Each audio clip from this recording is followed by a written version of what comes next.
Kalupur railway સ્ટેશનના નવીનીકરણની કામગીરી ચાલી રહી છે ત્યારે સ્ટેશનના નવીનીકરણની કામગીરી અંતિમ તબક્કામાં છે।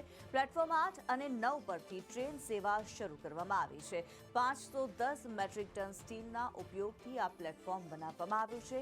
Navjivan AC double decker Gujarat Queen train શરૂ કરવામાં આવી છે ત્યારે મુસાફરો દરેક પ્લેટફોર્મ પર અવરજવર કરી શકશે।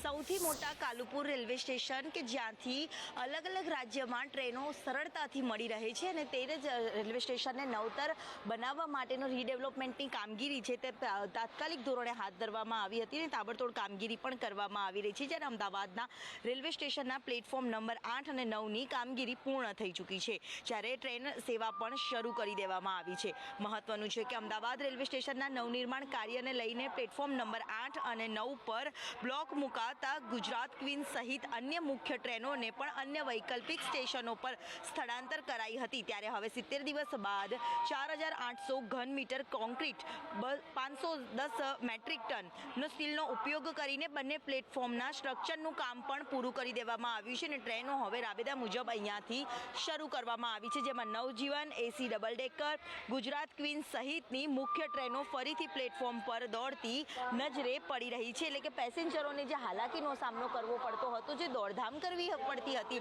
તે હવે નહીં કરવી પડે અને જેમ જેમ હવે નવીનીકરણની કામગીરી તાબડતોડ રીતે હાથ ધરવામાં આવી છે તે પ્રકારે પ્લેટફોર્મ પણ હવે ટ્રેનો દોડતી થતી નજરે પડી રહી છે। કેમેરામેન મનીષ વાણિયા સાથે દિવ્યા ચૌહાણ, સંદેશ ન્યૂઝ, અમદાવાદ।